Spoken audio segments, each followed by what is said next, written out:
श्री छोटू सिंह, अब मैं समझता हूँ अब तो होली का जो है ना रंग थोड़ा सा उतर हो गया होगा। माननीय प्रश्न संख्या 421। हाँ, माननीय मंत्री जी विष्णु जी,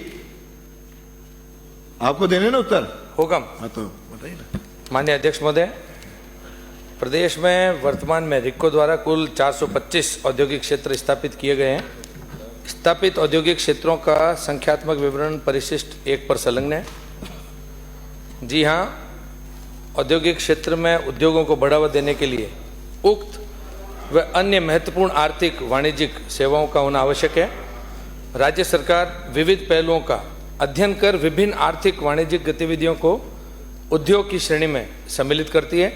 राजस्थान लॉजिस्टिक पॉलिसी 2025 के बिंदु 5.3.6 के क्रम में राज्य सरकार लॉजिस्टिक क्षेत्र के विकास को प्रोत्साहित करने हेतु लॉजिस्टिक इंफ्रास्ट्रक्चर को उद्योग की श्रेणी में सम्मिलित करने का विचार रखती है। राजस्थान लॉजिस्टिक पॉलिसी 2025 के बिंदु 5.3.6 के प्रति परिशिष्ट 2 पर संलग्न है। माननीय सदस्य।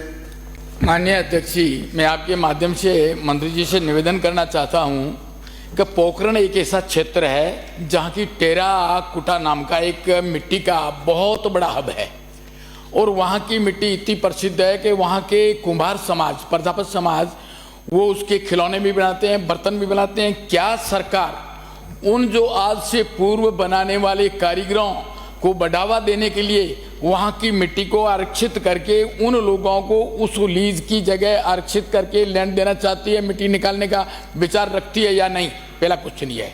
माननीय मंत्री जी। माननीय अध्यक्ष महोदय, मैं आपके मार्फत माननीय सदस्य को बताना चाहूँगा कि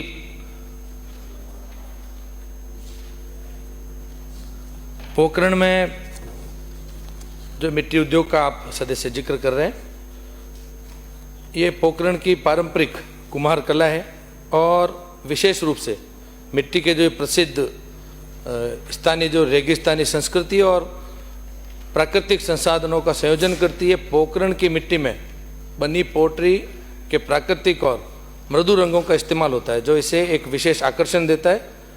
पोट्री साधारण लेकिन आकर्षक डिजाइन में बनाई जाती है, जैसे बर्तन है, घड़े हैं, फूलदान है, सजावटी वस्तुएं हैं। इन पर स्थानीय जो पूछा कला वो बताओ उनको। इसमें कुम्हारों के लिए 2 किस्तों में जो प्रधानमंत्री विश्वकर्मा योजना के तहत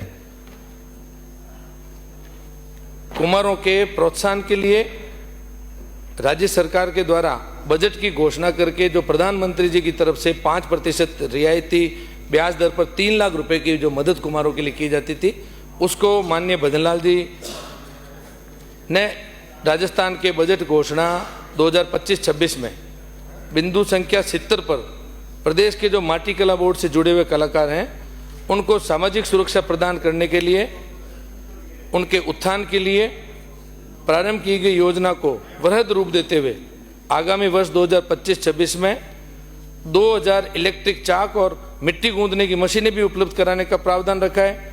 वर्ष 2024-25 में उन्होंने जो पूछा है भाई, जो पूछा क्या है सवाल उन्होंने माननीय अध्यक्ष महोदय उनके प्रोत्साहन के लिए पूछा है और उनके प्रोत्साहन के लिए मेरा क्वेश्चन यही था आपके माध्यम से, क्या उनको वहां जमीन देने की मंशा रखती है?